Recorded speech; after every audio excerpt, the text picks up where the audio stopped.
All right. Hi, Brittany. Thank you so much for joining me and being one of my first guests on the Resilient Entrepreneur Show. Thanks for having me. I've really loved getting to know you in our little girl group that we have. And I know that you are the proud founder of Human Element Consulting and have been a business owner for about 2 years now, right? So tell me a little bit about your business.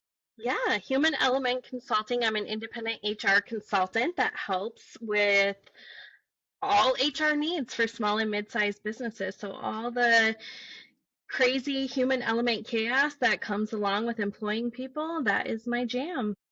Love that. I love that. I have a couple of short questions to get to know you a little bit Please. better. Who was the first hire that you made in your business? Yeah, not a W-2 employee, but the first person I hired was an accountant and tax advisor. Smart. Yes, outsource what you can't do. Same, right? I'm not good at the finances stuff. I don't understand all these taxes and I don't want any surprises.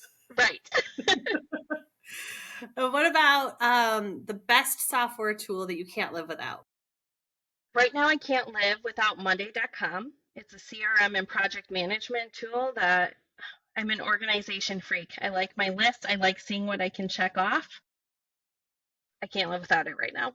Yeah, and I saw your organization list of to-dos and your plan in the Monday. You do a And the great job. color coding, all the Yes, things. yes. And do you use AI? So what would be your favorite AI tool? I use AI. I haven't dove into enough tools yet, but I use Microsoft Copilot all the time in my day to day. I love it for like note taking, right? Taking notes when you're in meetings and action items and follow-ups. And so you're not sitting here scribbling down notes when we could be just having a conversation. Absolutely. And then when you hire, do you prefer to hire full-time employees, contractors? Do you like to outsource projects or use fractionals? Yeah. So as I consult with clients, I always recommend a W-2 employee for the most part, but as it relates to my business, fractional work is what I need at this time.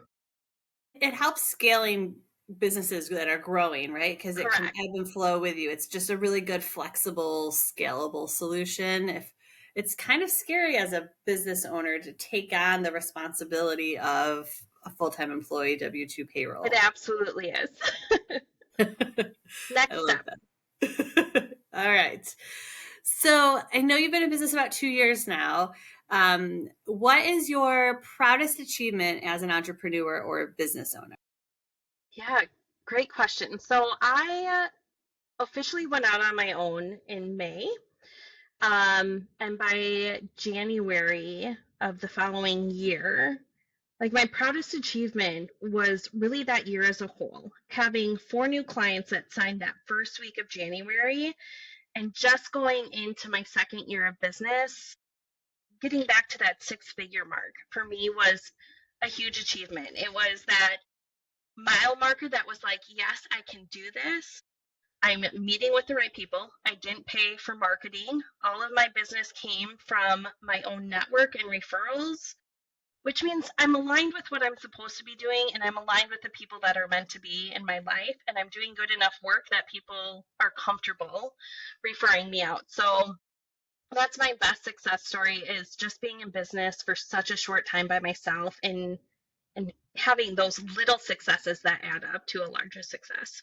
I think that's first of all, congratulations, and that's huge. Thank you. Growing by referrals and doing right by people. You talk about alignment. We talk about a lot about alignment and energy in our other group that we're in together, but people knowing what you do and being true to your brand and your expertise and your skills so that you're getting the right business and referrals and not having to pay for sales or marketing help, right? It just coming organically and naturally from your own efforts in your own network. That's a lot to be proud of, right? Yeah. And I think all business owners are trying to prove that they can replace their corporate income on their own being a Mhm. consultant. And so the fact that you were able to do that the first year is a huge achievement in a not easy market, right? 2024, Correct. 2025 has not been the greatest economy.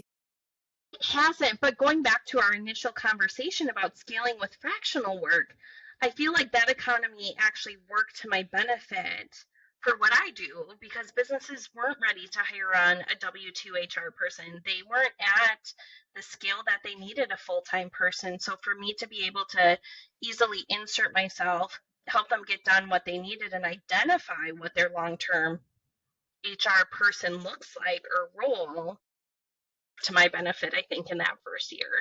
Yeah, absolutely. Absolutely. I know a lot of people going out on their own as fractionals that have not yet figured out the formula to replace their corporate income. So I commend you. That was great. That's But we'll good. talk about that in the next question I know you're going to ask me. So we also know that being a business owner is very challenging. Mm, And that there's no business that's just all peaks with no valleys, right? So a lot of times companies and people aren't vulnerable and don't share the hard stuff. And so part of being a resilient entrepreneur is being willing to talk about those mistakes and lessons along the way. So tell me about mm. a setback, a mistake, a hard lesson that you had to learn on your growth journey of your business. Yeah. Um, so I always call them learning opportunities. My clients actually make fun of me because I don't believe in the word failure. I think it's a great learning opportunity. And so I would say I was not well prepared or did enough research as what it meant to be a consultant and what those peaks and valleys would look like going into my own business. So started in May, started off strong, and then October rolls around. And October through December of that first calendar year I was in business, I had one client that whole time, and it was that, oh crap moment. What did I do? Am I going to be successful? And it didn't take enough time to talk with other consultants, talking about what that ebb and flow looks like, budgeting appropriately. Again, I got saved the first week in January. Everybody's corporate budget reset. And so I had 4 new contracts. But that was a learning curve in my business of my business is actually really busy in the summer. So I need to not only make time, but then budget appropriately that come the end of the calendar year for me, it's going to be slower. And not only spread out that work, but spread out that money as I continue to make investments.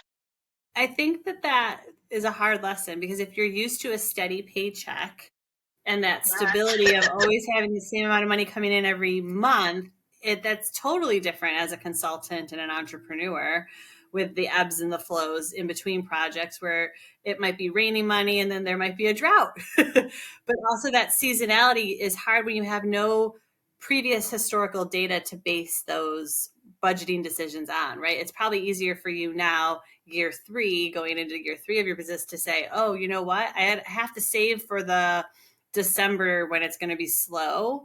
And so now you have the benefit of the historical referenceable data to be like, there is some seasonality. Summers are high. I'm going to be really busy working crazy hours and it's going to be hot and I'm going to have a lot of money. And then December, I have save the vacation days for December when it's slow. Yes. And I think that's the lesson out of entrepreneurship. There's always trade offs that you're going to see. Yeah. Although I might rather be busy in the winter than in the summer because I kind of want to hang at the beach or the pool, but you don't get to pick. It's also not always Well, about you. I was going to say, people say that. One, the benefit is I can take my laptop to the pool. But for me, and being a big family girl, I actually enjoy have a slower year end where I can really relax around the holidays and just spend that time with my family and not be so stressed and worried about work. Yeah. I love that. Yes. Oh, always the opportunity. You're always making it Yes. up, looking for the positive. So the next question is about what is next. So what does the future look like for you? How are you planning for the future? What does the rest of this 2025 year look like? So tell me a little bit about the plan. How you're going to grow your business this year. Yeah, so I've already made an investment in an assessment platform. I want to grow the coaching side. And again, using tools that are at our disposal to help our jobs be easier. So I've officially onboarded the tool. I have a couple clients on it. I want to expand that client growth. So that's really my focus for the remainder of 2025 is really leveraging that tool actually creating some marketing around that tool. And then I would say longer term, I am to the point where I think I'm almost ready to start building out a team, whether that's getting an assistant in. I would eventually love to hire another HR professional that can be a backup to me and help me grow my book of clients. And then, 5 years out, buy somebody else's book of business and keep growing mine. I love that. That's Yeah. great. So the first step you're taking towards that goal, it sounds like, is your platform, Brain Bench, or what was it? Cloverleaf. Cloverleaf. Cloverleaf. Yes. I love all of the assessment tools and the data visualization. It kind of like shows Mhm. you, oh, I always knew that about me, but it makes sense now, right? Yeah, I love that it not only helps individuals with their personal growth journey, it helps managers better understand their teams. And for me as an HR professional, I can have a holistic view of a team going, do we have the right bodies in the right seats? And where do you have gaps on your teams from a skill set, not only technical skill set, but a soft skill set? Yes. Yes. Very cool. Yeah. Um, do I guess, well, we already kind of covered like what's your first step towards that goal, but do you see any obstacles in your way of achieving these growth goals? Yeah, seeing as I haven't had to do a lot of marketing, and I think now having this tool, marketing will be required. That's something I need to tap into the skill sets of other people. It's marketing is not my skill set. So that's an obstacle for me. And then time management for this time of year is also an obstacle. So always trying to add additional services or branches of a business and not having the personnel. It's kind of like the chicken or the egg scenario. Do you hire people before you grow and you're well prepared, or do you grow and know you have the financial resources to support those people? That's kind of the stage that I'm sitting in right now. And I really need to put pen to paper and figure that out for myself. Yeah, and if this is your busy season, it's also hard in your busy season to have the time to do the planning for the Right. future, right? Because your like plate is already full with just keeping up with all of the billable activities that you have with the clients that you already have. So, um, Exactly. and the marketing help, I think it's smart. Like we talked about finance at the beginning for the CPA, but also for marketing, like the things that you don't love, the things that you don't do well, the things that someone else was an expert of that could do better, faster than you Right. outsource that, right? I get 100%. marketing help because it's something that I know it's a necessity. Yes. Um, well, and how can I help? Oh, one, I mean, you've already helped me a lot by this group that we're in. I just like love your insight, your positivity. You have a very different skill set than what I have, but I mean, also knowing you and listening to a podcast that you were on, you're a great connector. So anytime you think of somebody that either I can benefit from hiring them from a fractional standpoint, I would love that intro. Or if you know anybody that needs HR support at any point in time, I'm your girl. I love that. I like to grow my business through partnerships and through referrals Yes, and building that ecosystem of partners. And I feel that we'll find a way. Let's make that our combined 2025 goal of find a partner opportunity where we could work with the same client together doing our I would stuff. love that. Let's, because I Okay. would love to help you too. That would be amazing. Oh, thank you so much for coming and just being open and vulnerable. I've really enjoyed getting to know you and just your energy and your alignment and just knowing what you're passionate about and what you're good at and what your gifts are and that's what you're going to focus on selling. I appreciate that just discernment that you have because I think I'm a little bit all over the place as we know, doing all the different things and I just really have enjoyed getting to know you. So thank you for sharing your story with us and being on Oh, my new little podcast. We'll see how this grows. It's like thank another you so flower. much. Yeah, and it's going to be great because you're putting your time and energy and love into it. Yeah, I really love getting to hear other people's journey in entrepreneurship and other people's stories. So finding a way to share that. Now you've been at my show, who do you know? Who do you recommend that I interview next? Oh my gosh. If I haven't introduced you to my friend Tammy Schultz, she is also a woman entrepreneur.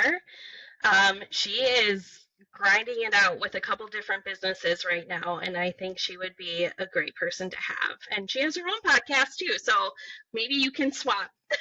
I mean, yeah. Well, yeah. So I will reach out to Tammy. Let's do the intro. I Have her will as make my an intro guest. to you too. Oh, you did? Oh, okay. It's in I my said I inbox. will. Yep, Oh, you will. Oh, I right thought after you said this. you already did. I'm like, oh, it's in my inbox waiting. Look at you. All right. Thank you so much, Brittany. This has been fun. I appreciate you. Thank you. Have a great one, Kate.